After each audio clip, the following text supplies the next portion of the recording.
Reaching the top, and now higher than anything else around, it was truly stunning. We stayed there half an hour, 5,000 meters above sea level, simply soaking it in. Reluctantly, the descent commenced, and was uneventful until reaching the top of the Grand Couloir, where the path ran alongside it for a bit. To our amazement, there was a young man crossing the icy surface, unroped and with only one ice axe. His crampons appeared to hold securely as he progressed, until suddenly there was a slip, and before our eyes he was gone, gathering speed, tossed like a rag doll down the 2,000-meter drop.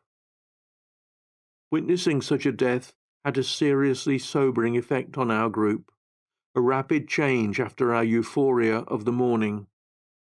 Sadly, it was a salutary warning on mountain safety too.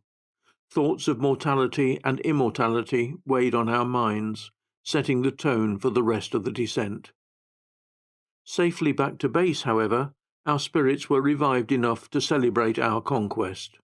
Without a doubt, this would lead to future adventures and even higher altitudes. An evening with John Lennon. The airport at Liverpool is aptly named John Lennon Airport, honouring one of the city's illustrious sons, the immortal John Lennon of Beatles fame. From his statue in the airport concourse, he directs this normally quiet, unhurried little terminal. Having passed through here on a number of occasions, for me the experience had been stress-free. As with all European airports, it includes a service for those needing special assistance. However, for some unexplained reason, there was the unusual practice of seating those needing assistance at a different area than the other passengers at the boarding gate. Nothing of any consequence to that until one December evening that I am about to describe. Arriving in plenty of time for a 6:30 p.m. flight with Ryanair to Dublin, the announcement of a flight delay was nothing to cause concern, and besides, I was now the responsibility of OCS, the assistance service, to ensure I was on that aircraft. The delay, they said, was as a result of snow in Dublin. After a few postponements, the flight was rescheduled for 8 p.m, and I was taken through to the boarding area with almost an hour to spare. Seated alone and out of earshot of other passengers, in the assistance area, was a little disconcerting, but I had been here before, and besides, my faith in OCS had never disappointed on previous occasions.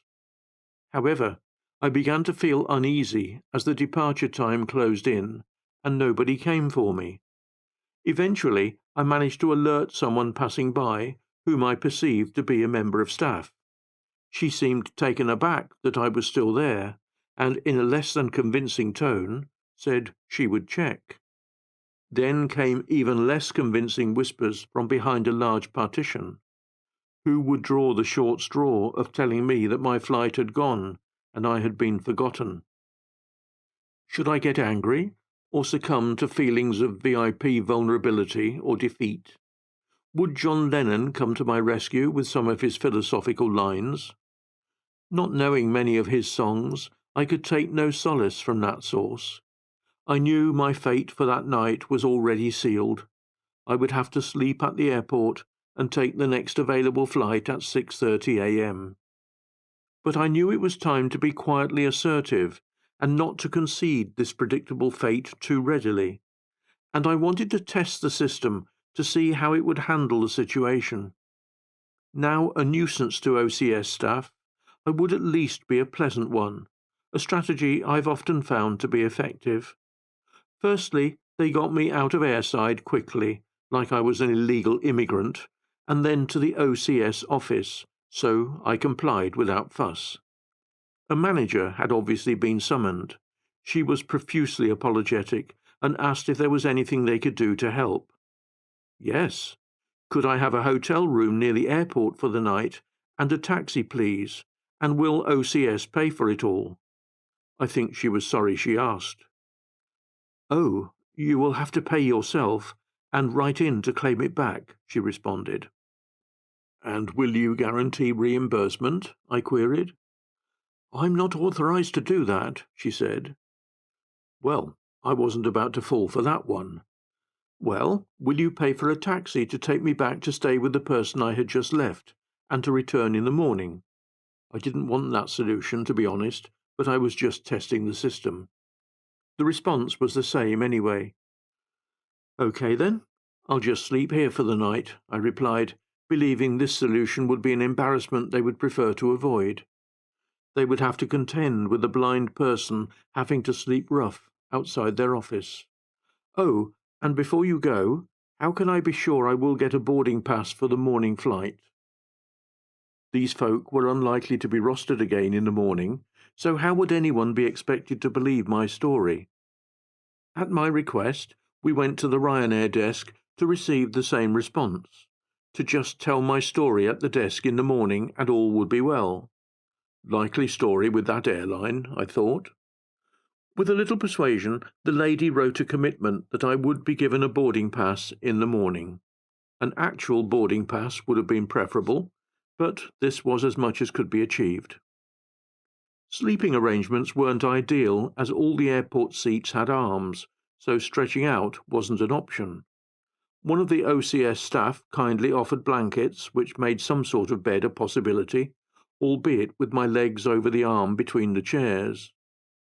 As night drew on, the large open space echoed eerily as the building virtually closed, leaving me with just John Lennon's statue for company. This was no terminal for late flights. With as much open eye as shut eye, 80 winks it could be called, life began to emerge again around 4:30 a.m. The first person to the OCS office, unaware of my circumstances, called out, "Oi, you can't sleep there?" "Oh, can I not?" I thought defiantly. Her demeanour changed when I explained, and she arranged for me to be taken to the Ryanair desk to get that boarding pass. Here it was time to test again.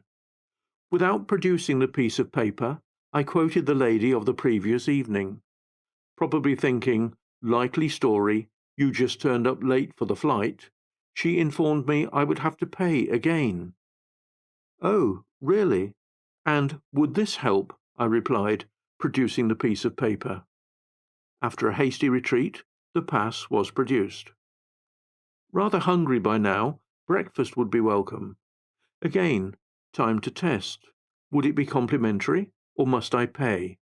Yes, I must, but I was duly boarded on that elusive flight home. Would this experience deter me for the future? Would I allow myself to be limited in this way? Definitely not, as time would prove. However, I must acknowledge OCS service has, in general, been excellent over the years. Atlas Adventure. Next to Mount Kenya and Kilimanjaro, Mount Toubkal is the highest African peak.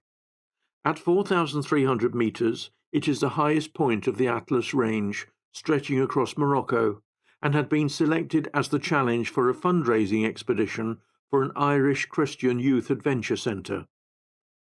My question was not would I go, but rather would they take me? While less visually impaired then than I am now, it was nevertheless significant. However, knowing my previous climbing experience, the organiser agreed to take me. Of the dozen participants of mixed age, none other than myself and the professional expedition leader had been to this height before. The usual preparations included a briefing by the leader, fitness training, assembly of appropriate gear, etc. And then, rucksacks packed, tickets, visas and passports in hand, spirits were high as we assembled at the airport for the few hours' flight to Marrakesh for an overnight stay at a hotel. However, exploration of this city would have to await our return journey. Early next day, we packed into jeeps and set off for the mountains, a few hours' drive away. All non-essential items had been stored at our hotel, and the only additions to our rucksacks would be water and fruit taken on at the last village before our climb began. From then on, everything had to be carried.